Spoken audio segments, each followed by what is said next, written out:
Bonjour, bonsoir tout le monde. Merci parce que nous faisons choix pour nous rester fidèles à la télévision nationale d'Haïti, la chaîne de service public, la télévision au service de toute la communauté haïtienne. Nous comptons, on fait encore, matin ou sinon après-midi, dépendamment de l'heure où vous regardez l'émission, pour nous rentrer la caille, pour nous porter émission mise au point pour. Mise au point, espace côté nous décider par les paroles qui ont servi la communauté.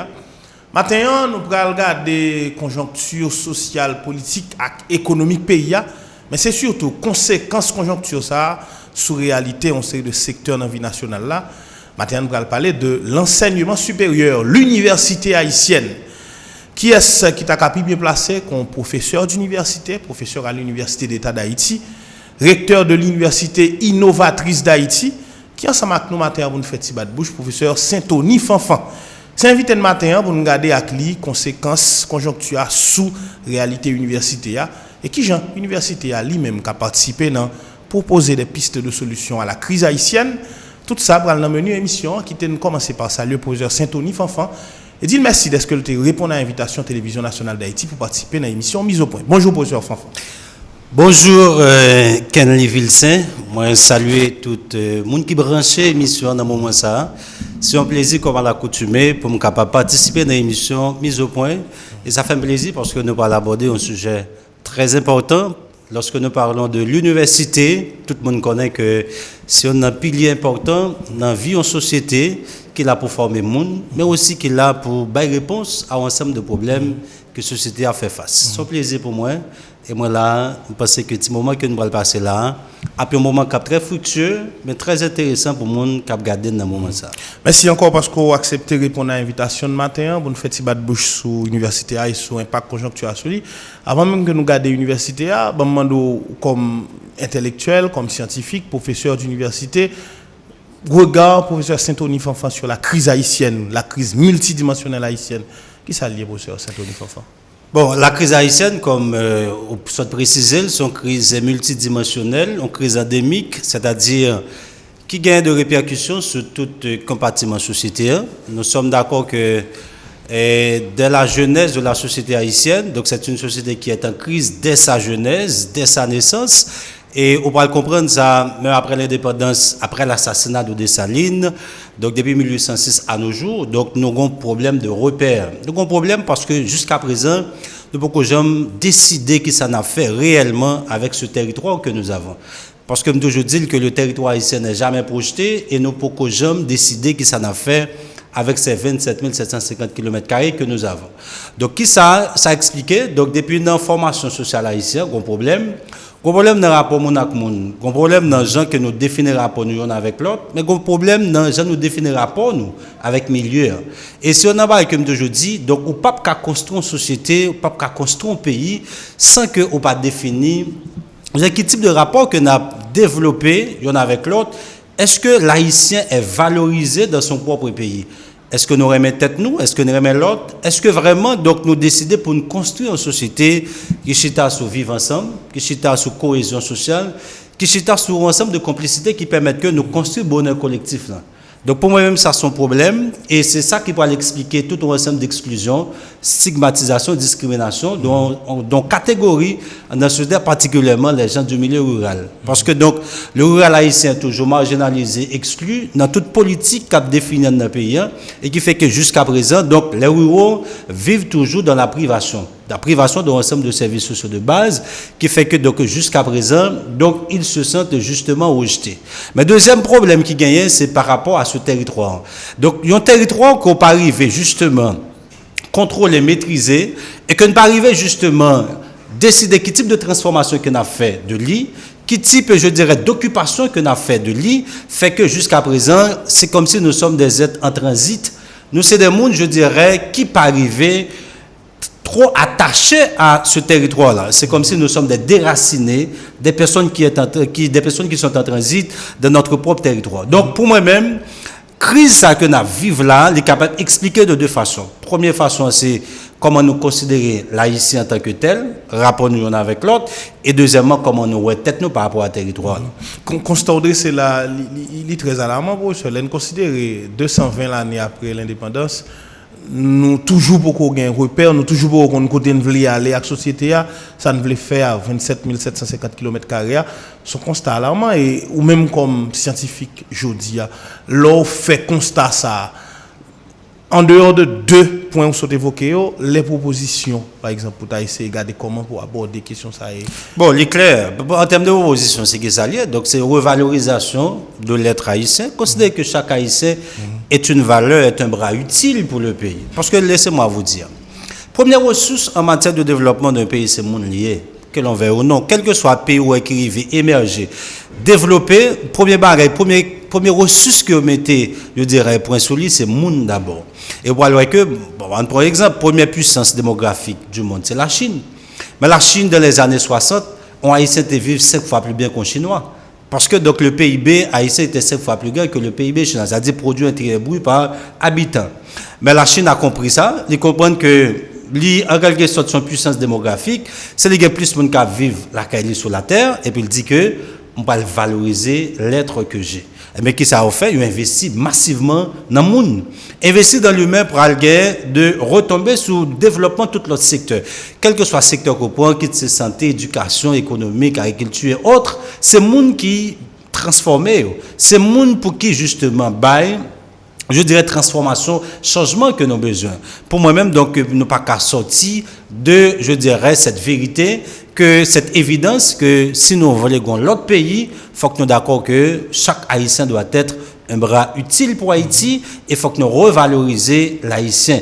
Comprendre que chaque monde, son monde, tout le monde, c'est monde et faut quel que soit milieu que monde n'aille, quel que soit, je dirais, rang social, origine sociale, appartenance sociale, considéré comme un être utile, un être important pour le pays. Ça, pour moi-même, c'est le premier barrage que nous supposons faire. Et pour nous faire le clair, c'est à travers tous les secteurs, à travers toute vie nationale, là, il va permettre que chaque monde, je dirais, senti que yo valorisé dans le milieu côté.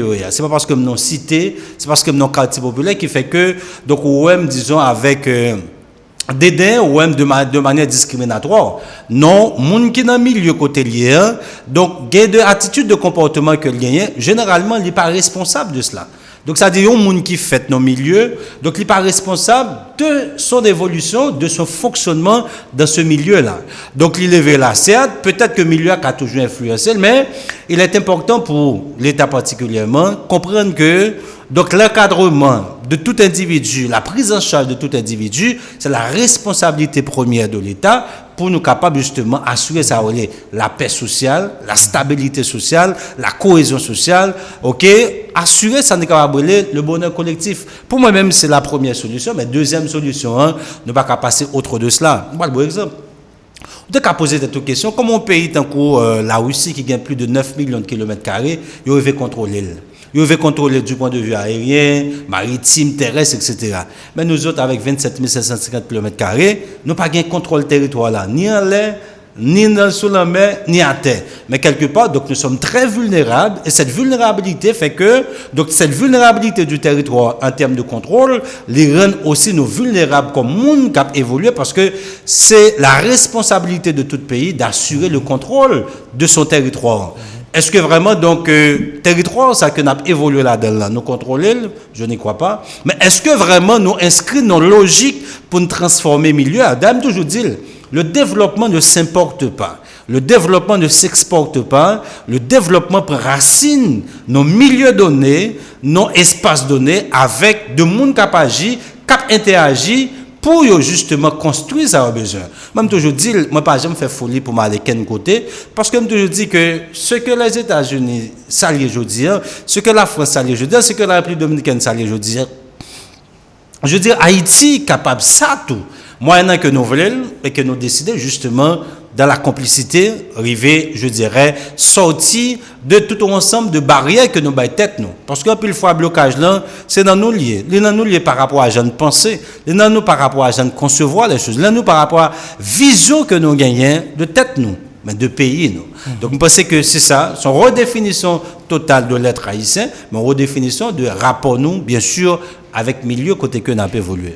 L'idée fondamentale pour nous garder perspective avec professeur et l'idée fondamentale que nous commençons l'émission avec professeur Saint-Oni Fanfan. Là, on peut-être mettez chapeau recteur universitaire en tête tout pour aller dans le factuel, dans le conjoncturel. Je dis ça lié à disons évidence pour tout le monde que le pays a fait face à une crise sécuritaire, crise alimentaire, crise économique aiguë. Il y a un impact sur diverses institutions dans le pays et particulièrement l'université. Donc le secteur de l'enseignement supérieur prend un gros coup par rapport à sa réalité. Nous pourrons peut-être gagner pour nous venir sur des exemples concrets qui montrent dans quel niveau l'université prend coup par rapport à sa conjoncture. Mais ou même comme recteur université privée, comme professeur à l'Université d'État d'Haïti, premier constat d'impact conjoncture sur l'université, c'est qui ça pour le professeur Saint-Tony Fanfan? Ok, bon, je dis que l'université est au bord de l'effondrement parce que, bon, je ne pas peur dire. Parce que donc il y a des universités qui ont fonctionné qu'on a là, il a fonctionné pour fonctionner, mais en réalité, donc, il n'y a pas qu'à justement résister par rapport à sa crise là, ok, il y a comme retombé sur eux-mêmes. Donc pour moi-même, ce constat très alarmant, et il y en a un que m'a expliqué, c'est que l'espace physique là, certes, mais pour l'espace physique là, je dirais, il fonctionner, il faut gagner de ressources. Où sont les ressources? Première ressource qu'on a besoin, c'est le monde. Elle en a parlé de monde. Première ressource là, c'est d'abord les cadres, les professeurs. Beaucoup de professeurs laissent le pays, ok, pour question de sécurité, ok, question justement d'inquiétude, d'incertitude par rapport à l'avenir. Donc c'est-à-dire lorsqu'une université cap, je dirais, perdu toutes les ressources qu'elle gagnait, donc quelque part, donc c'est justement dans son maison qui est en ruine, cap tombé. Deuxième ressource que on gagne, c'est les étudiants. Présentement, donc espace vide. Parce que justement, donc étudiants pas presque rentrés dans l'université. D'ailleurs, on va regarder même dans l'université l'État, en pile faculté obligée de reporter concours parce qu'il n'y a pas de jeunes monde. Donc si on regarde les statistiques, donc disons durant ces 5 dernières années, on voit de plus en plus, donc quantité de monde qui a rentré dans l'université de l'État a diminué considérablement. 24 000 pour l'UEH cette année. Yeah. Généralement, c'est 2 entités qui ont... Absolument. Par exemple, j'ai l'aime dans le concours l'école normale, nous étions environ 9 à 10 000. C'est-à-dire inscrits. Là, je prends les sciences humaines, donc nous avons environ 5 000. C'est-à-dire sciences humaines qu'on prend 2 cohortes par année. C'est-à-dire cohorte moyen, disons en 2004, ok, nous avons environ 5 000 qui étaient rentrés. Donc c'est-à-dire, au gain, disons, baisse considérable de, je dirais, étudiants qui ont rentré en université. Donc, je parlais de l'UEH là, généralement que c'est premier choix étudiants, les sorties dans le philo, ou bien jeunes. Donc, université privée, n'en parlons pas, mais des universités privées qui presque obligées de fermer porte.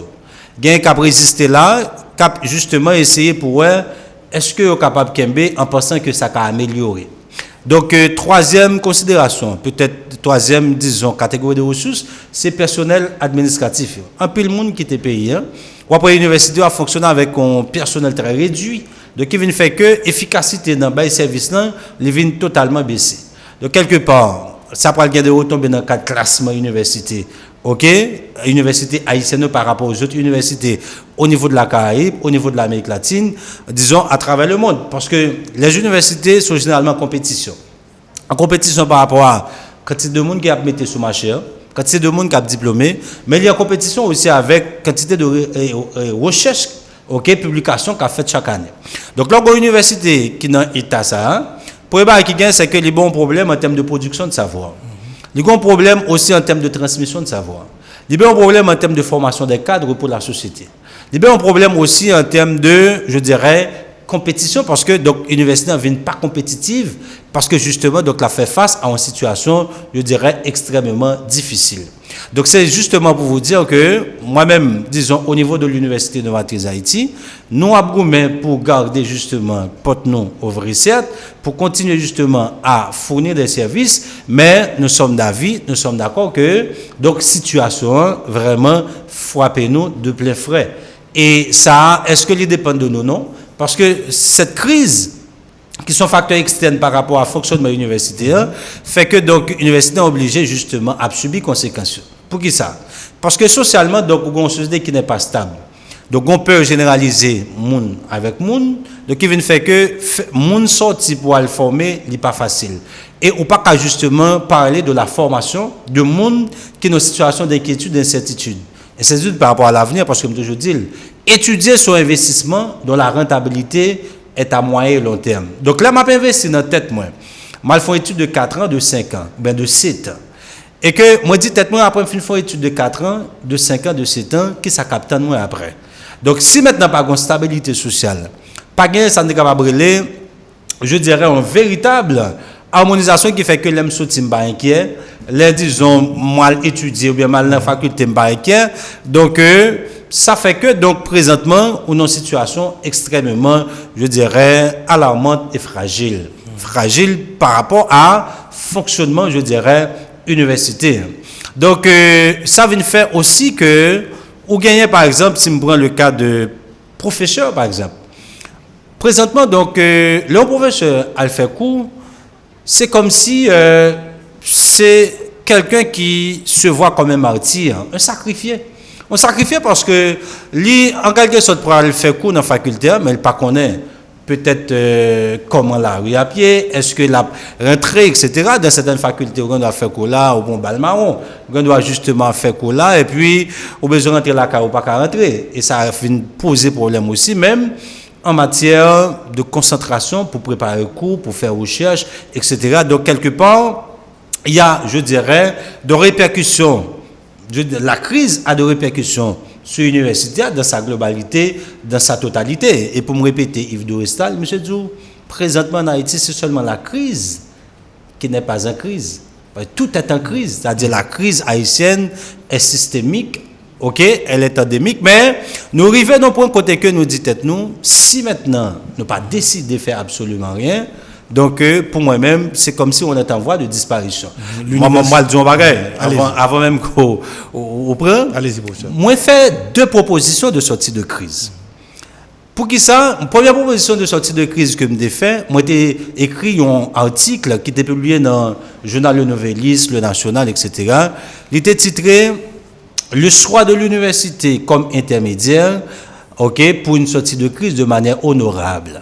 Est-ce qu'on connaît que dans certains pays, lorsque la société est en crise, c'est l'université qui intervient? Parce que c'est le dernier rempart sociétaire. C'est le dernier rempart parce que c'est espace de production, de transmission de savoir. C'est espace, je dirais, qui produit de réflexion autour du réel, autour du factuel.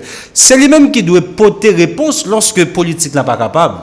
Lorsque social n'est pas capable, lorsque les autres secteurs pas arrivent justement à résorber ou bien à résoudre un ensemble de problèmes, côté au référé aussi dans l'université. Il y a des gens qui parlé de l'université qui a fonctionné. Université qui est capable de remplir mission, ça, c'est une université qui a fonctionné. Pas peut-être modèle université aujourd'hui en Haïti. Même c'est même, genre, par exemple, toujours fait comparaison ça entre le médecin et le malade. C'est maintenant. Même quand le médecin est malade, l'a toujours contacté le médecin parce qu'il connaît que c'est le médecin qui l'a pour soigner. Même avec l'université est malade, je suis d'accord que l'université est en crise. De même que la société est en crise. Ben, est-ce que c'est parce que l'université est en crise qu'on peut contacter elle pour justement joindre, prendre vue pâle, joindre, je dirais, mot pâle par rapport à ça à vivre comme réalité. Avec argument que le gain ressources. Absolument, parce que les ressources sont là. Ben, qui compte à joindre cadre? Parce que présentement, soit en train de l'université, mais écoutez, donc c'est là où on joindre justement un ensemble de monde qui est formé, pas vrai?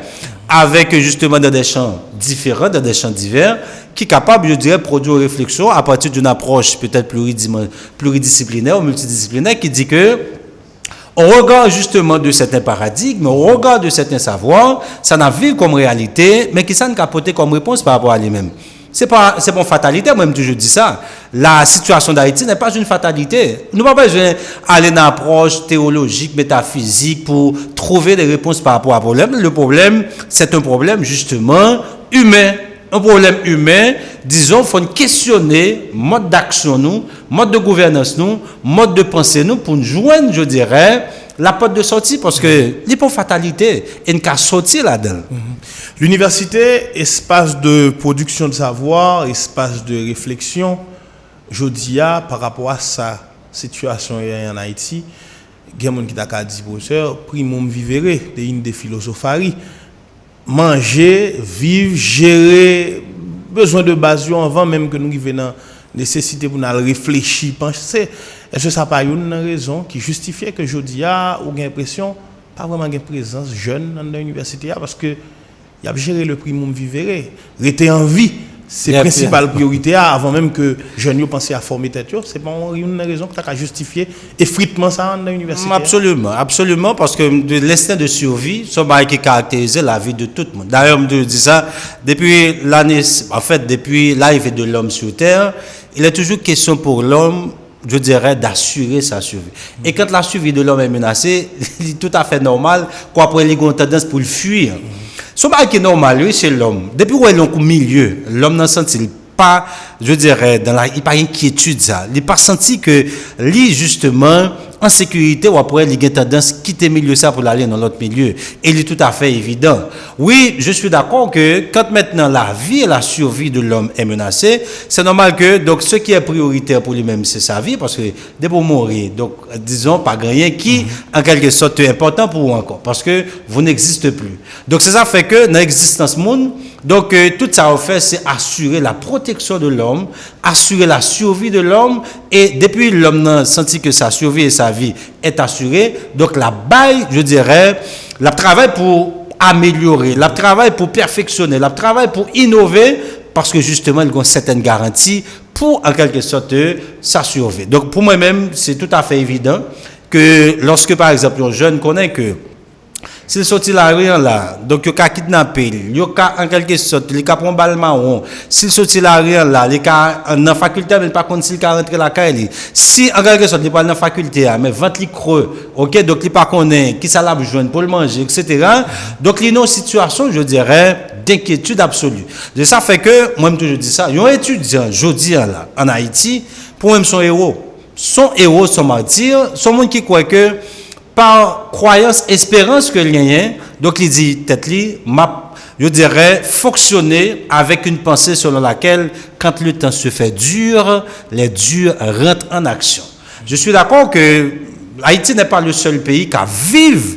C'est la vie, je dis là. Il y a des pays comme Rwanda qui connaissent une situation difficile. Il y a un pays comme Éthiopie qui connaît une situation comme ça. Mais je dis là, nous prenons Rwanda comme référence pour l'Afrique, avec, disons, un taux de croissance économique, je dirais, assez intéressante. OK, un pays comme Éthiopie, etc. Donc, c'est une façon pour me dire que, pour moi, tout n'est pas perdu en Haïti. Tout n'est pas perdu parce que nous sommes d'avis que, oui, pour moi-même, nous avons une situation de transition, situation transitoire, et il faut que nous d'accord que situation ça, les papes changent de par lui-même, donc c'est des hommes et des femmes qui croient que, donc dans, je dirais, le consensus, dans le compromis, dans la complicité, nous arrivons justement à dégager, ça nous est capable de brûler, une véritable, en quelque sorte, synergie pour une sortie payante dans ça.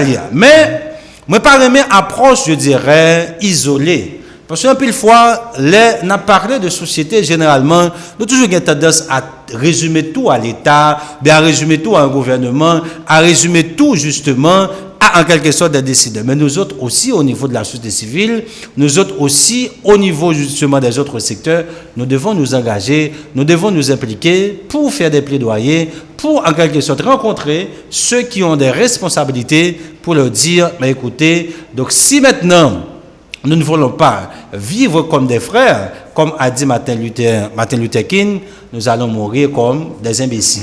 Ça veut dire qu'il faut que nous sommes d'accord que dans ça nous est là, nous devons impliquer, engager pour nous trouver alternative que nous avons besoin. Et je pense que c'est le rôle de l'université en tant que telle pour le dire que il n'est pas un simple espace de transmission de savoir. Il n'est pas un simple espace, je dirais, de production de savoir. Il n'est pas un simple espace de conservation de savoir, mais il faut qu'il n'ait pas renoncer à service à la communauté. Il doit être utile communauté. Et utile communauté, c'est à travers l'initiative que l'on prend pour aider la société à s'épanouir et aussi à, je dirais, alléger un ensemble de problèmes que l'on fait face. On regarde la crise dans la spécificité du professeur Saint-Oni Fanfan. On a regardé particulièrement la question de l'insécurité qui particulièrement a battu de plein fouet réalité ou bien université globalement.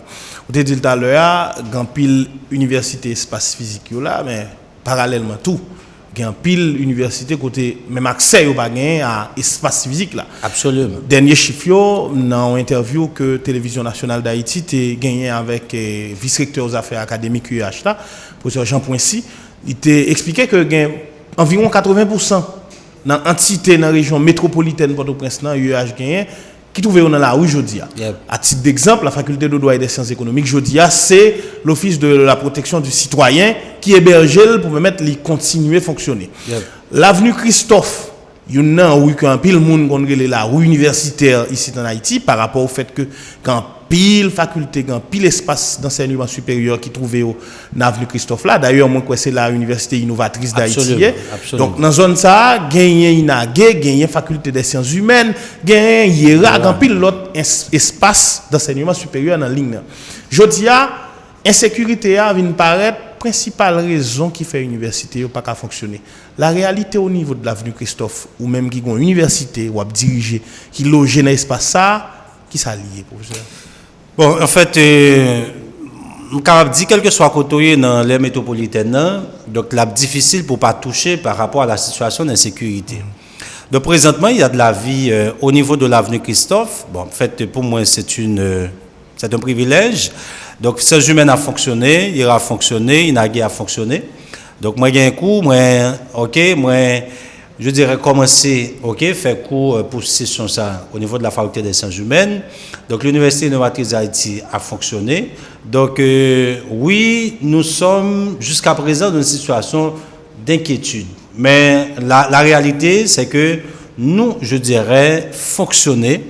Mais fonctionner et tout en reconnaissant que la situation, je dirais, lie sous tension et en quelque sorte, toujours créer la caille de situation d'inquiétude. Donc, c'est la raison pour laquelle nous avons que de manière généralisée, qu'au niveau de la société, on arrive justement à créer cette paix, cette stabilité, qui permet que donc vivre ensemble, donc nous arriver justement créer. Parce que l'on veut ou non, société, donc, les besoins, ça, d'ailleurs, on va pouvoir dire Karl Marx. Bon, en fait, Karl Marx dit que la question de crise est normale dans le fonctionnement de toute société parce que là, elle a parlé de réalité entre les classes sociales. Parce que pour les mêmes, donc, les classes sociales, puisque, disons, il parle toujours gagné, toujours en lutte, la lutte de classe, donc c'est normal qu'au niveau de la société, a toujours gagné ça, des situations de tension, des situations de crise.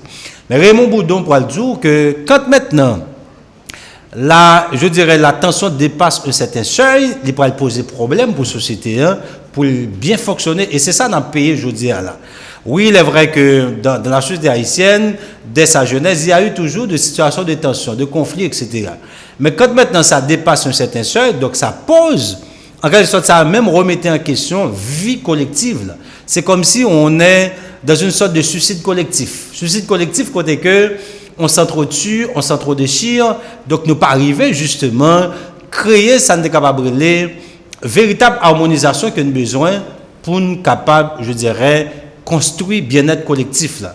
Et c'est ça, je pense que n'a vu je dis là. Oui, il est vrai que au niveau de l'avenue Christophe, si vous allez connaître là, on voit qu'il y a justement affluence de gens, même quand un pile, je dirais, monde qui a fonctionné peut-être au bas de la ville, qui est obligé de monter au niveau de cet espace, en quelque sorte, soit avec machine, etc. Mais ça fonctionne et en quelque sorte, je dirais, les activités là-bas vont bon trait.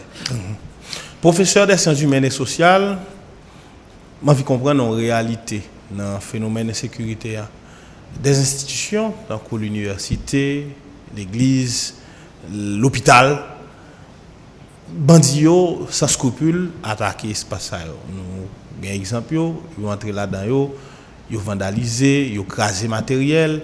La faculté des sciences Jodia, une faculté qui a gagné des laboratoires assez sophistiqués qui répondent à une série d'exigences par rapport au fait que c'est tout dernièrement là que la faculté ça reconstruit. L'hôpital universitaire d'État d'Haïti, HUEH, l'université en général, à Damien, école normale supérieure, faculté de droit, autant d'espace côté Negaxam, pas réfléchi, même pendant une seconde, pour attaquer, vandaliser, craser spatiaux, craser matériel. Du haut de votre droit de professeur des sciences humaines et sociales, comment comprendre un phénomène comme ça? Comment analyser le professeur Saint-Tony Fanfan?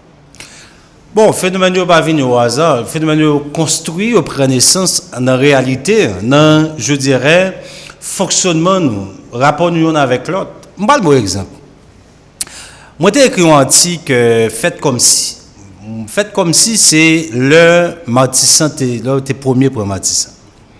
Et je le premier monde qui lit le texte qui relève, c'est pasteur Sylvain Exantus. Monsieur relève, monsieur dit, je fais le texte sur me frémi et me fait le nécessaire pour me reloer, pour me dire félicitations. Le territoire est un tout, ça qui passe, Martissant, Cité Soleil, et quoi des bouquets autres, il est capable d'arriver Pétionville, il est capable d'arriver Montagne, il est arriver, je dirais, n'importe côté en Haïti parce que le territoire est un tout. Toutes les parties qui composent le territoire sont en relation les unes avec les autres. Deuxièmement, et que m'a dit, c'est que leur besoin construit en société, qui chita, c'est ça n'est capable de les cohésion, on nous sentit au soudé, on avec l'autre. Lien au très cimenté, gagner deux bagages que nous supposons gérer, et depuis ne pas gérer, c'est normal que nous ça, je dis là. Faut éviter marginaliser moun, faut éviter exclure moun, faut bailler tout le monde même chance. Et si nous pas arriver à faire ça, nous pas gagner des individus avec un niveau de frustration, avec, je dirais, un niveau, capable de dire, de colère interne, que lorsque ça a justement débordé, le cabode un ensemble de dégâts. Et pour moi-même, c'est ça que nous avons vu, je dis là. Et ça fait que, donc, c'est pas parce que, par exemple, je suis chez moi, moi, j'ai tout ça que j'ai besoin pour me vivre comme monde, que ignorer voisin qui est bon côté maintenant. Voisin qui vivent dans la privation. Parce que, en réalité, en Haïti, c'est une fois mourir par rapport à lunettes sociologiques. Moi, souvent, je regarde la réalité. Ou vous avez tendance présentement à essayer maintenant tête que sa véritable sécurité, c'est sur les murs. Ils montent les murs, mais hôtel, barbelé, etc. Gagné de sociologues qui rentrent en Haïti. Depuis pour rentrer en Haïti, on se dit qui dans l'insécurité. Parce que les murs sont trop hauts. Murs de pour regarder, ouais que moun dans la peur, dans l'inquiétude. Il fut un temps en Haïti, pas de murs comme ça. Caillou, c'est toujours à terre, ou à passer, ou à regarder dans le etc. Mais pour qui ça, je dis, là, une transformation, un changement qui est fait. Et changement, ça qui explique. Mais c'est parce que justement, gagner, dit, on catégorie de monde qui exclut dans la société, hein, on catégorie de monde qui est marginalisé, qui était dans la privation, mais monde ça que l'on veut ou non.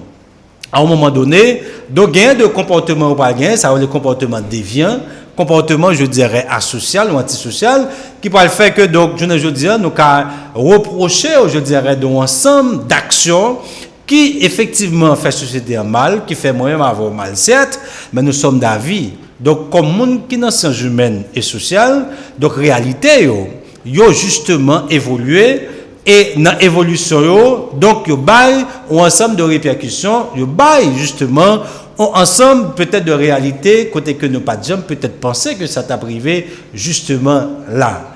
Qu'on a là donc que monde cap agi, qu'on mettait en quelque sorte corrélé. Peut-être bon dire, mais il y a une origine.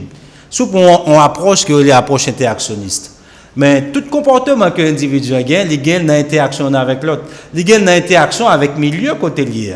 Donc si maintenant l'individu évolue dans un milieu et que dans ce milieu-là, il n'a jamais été valorisé, il n'a jamais été pris en charge, il n'a jamais été, je dirais, en quelque sorte valorisé. Qu'est-ce qui va se passer? Mais c'est quelqu'un qui peut être utilisé. C'est quelqu'un qui peut être utilisé à des fins multiples. Et pour moi-même, donc, c'est ce qu'on est en train justement de vivre présentement. Peut-être qu'on a dit tout, bon, on va faire logique, c'est tout à fait normal, ou non logique rationnelle, ok, côté qu'on dit, bon, l'hôpital t'a supposé épargner, et l'université t'a supposé épargner, etc., mais la vie, etc. Donc ça, c'est une approche rationnelle, c'est-à-dire dans la façon entre ce qui est et ce qui devrait être. Mais c'est une évidence que lorsque nous pas assumer responsabilité, lorsque les agents socialisateurs pas rempli mission, m'a parlé de la famille, m'a parlé de l'école, m'a parlé de l'église, m'a parlé, je dirais, des groupes de pères, m'a parlé aussi de l'université. Donc le fait que maintenant nous pas rempli mission, donc c'est normal maintenant pour que l'individu lui échappe à sa contrôle social, lui échappe à sa sanction sociale. Et quand l'individu est échappé au contrôle social, c'est normal pour qu'il développe la qualité des comportements déviants. Comportements déviants, c'est des comportements, je dirais, qui allaient à l'encontre des normes établies et des principes établis, principes là, normes là, règles là, et ces règles qui permettent que donc nous vivons, je dirais, dans le respect l'un pour l'autre, harmonisation, mais à la minute que le contrôle social, là, donc il est affaibli, c'est-à-dire l'individu n'est pas contrôlé au niveau de la famille, au niveau de l'école, au niveau du quartier, au niveau de l'église, qu'est-ce qui va se passer? Eh bien, comportement déviant, il paraît tout à fait évident. Qu'on y a là, pour nous capable de sortir dans ça, il faut renforcer ça, les institutions mères, donc institutions qui participent dans la construction monde, formater monde. Première institution, c'est la famille. Deuxième institution, l'école. Troisième, l'église, les médias, ok, les groupes de pairs, les syndicats, ok, etc.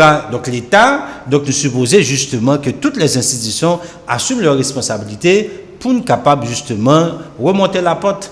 Donc sinon, nous parlons toujours plein, nous parlons toujours justement en quelque sorte à regarder passivement.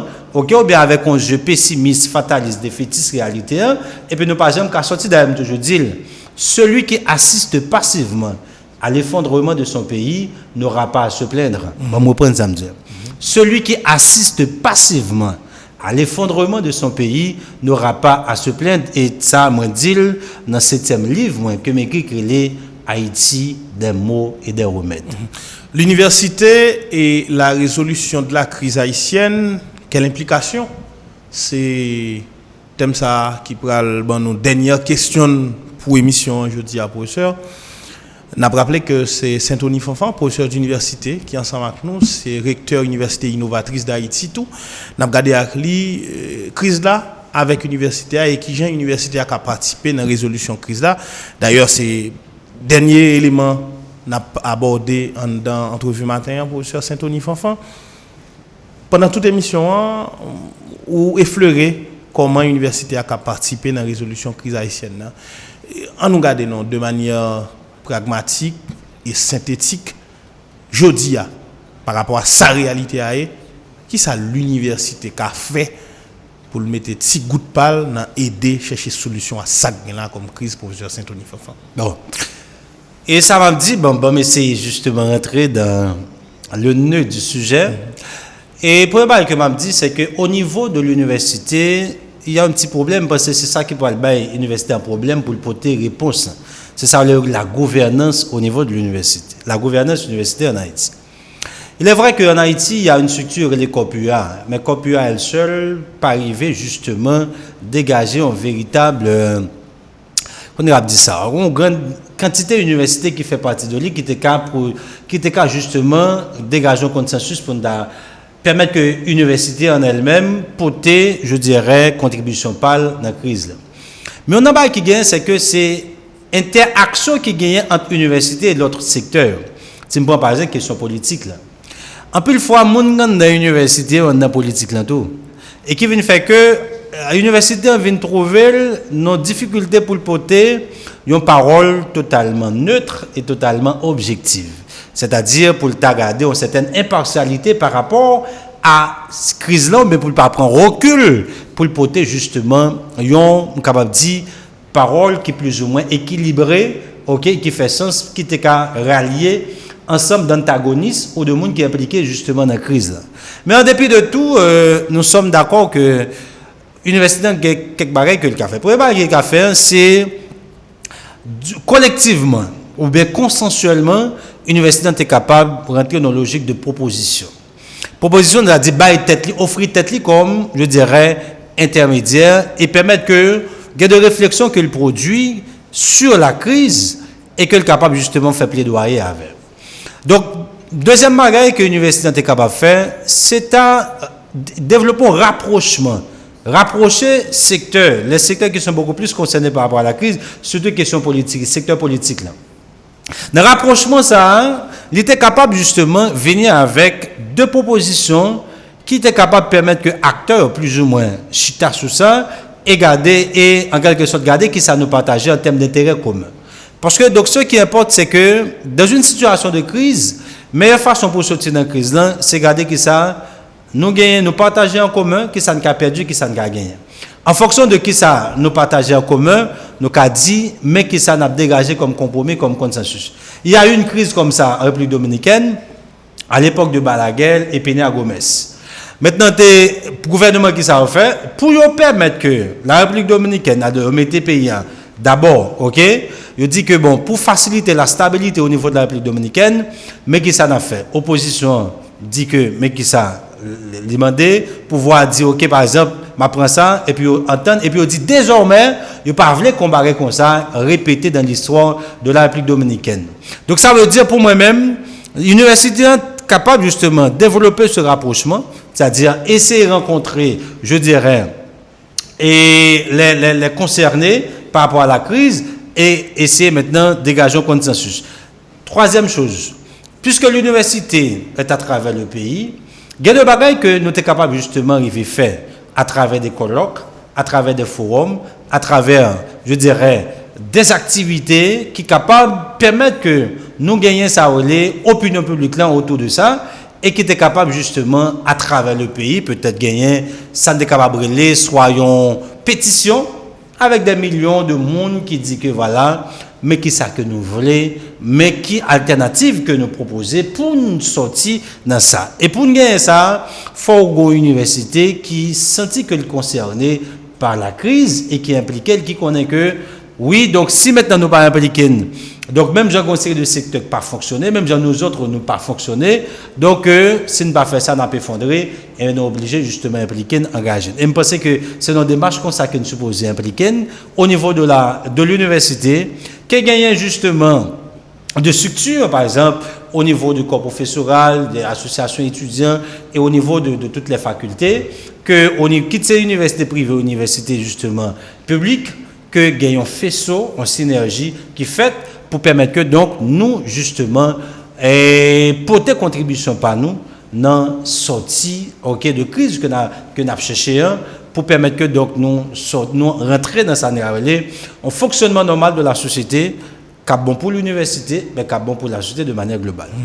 Merci beaucoup professeur Fanfan et c'est un plaisir matin nous fait ce bat bouche là nous espérer continuer faire modèle bat bouche ça qui cap servi public là, population haïtienne là, pour comprendre la question au mieux et garder ensemble quelques alternatives par rapport à ça comme crise et dans quel niveau le secteur de l'enseignement supérieur, l'université capable de participer à essayer de résoudre crise. Merci beaucoup. Si vous permettez, allez-y, professeur. Bon, m'offrir quelque chose à jeunes qui regardé nous là. L'Université Innovatrice d'Haïti, nous sommes, je dirais, à l'avenue Christophe, nous décidons d'offrir à 50 jeunes qui ont regardé l'émission là, des considérations spéciales. Donc, depuis, jeune Nevin te dit que, donc, nous, en quelque sorte, t'es gardé l'émission mise au point, ok? On a laissé la jeune directement dans la caméra, ça? Ok. Donc, nous offrons, je dirais, 50 considérations spéciales à jeunes qui ont regardé là, à l'Université Innovatrice d'Haïti. Nous sommes à l'avenue Christophe au numéro 158. Yo a toujours écrit par WhatsApp sur 37 06 67 62 43 85 13 99. Donc, son plaisir et moi là, moi disponible pour l'émission à n'importe moment. Parfait. Saint-Tony Fanfan, professeur d'université, recteur de l'Université Innovatrice d'Haïti, c'était invité le matin dans des émissions. Monsieur qu'on va prendre un peu le bagaille et c'est évident que nous étions dans la logique service communautaire à travers l'espace mis au point. Merci à tout le monde qui était avec nous matin, ou même téléspectateurs, téléspectatrices, internautes, télévision nationale d'Haïti. Merci à toute l'équipe technique de la TNH qui met main dans pat la matin pour te rendre l'émission ça possible. Non pas c'est Ken Livilsain qui était branché TNH pour nous suivre. Reste programmation. Bye bye tout le monde. Bonne journée si vous êtes en direct. Bonne nuit si vous êtes en différé.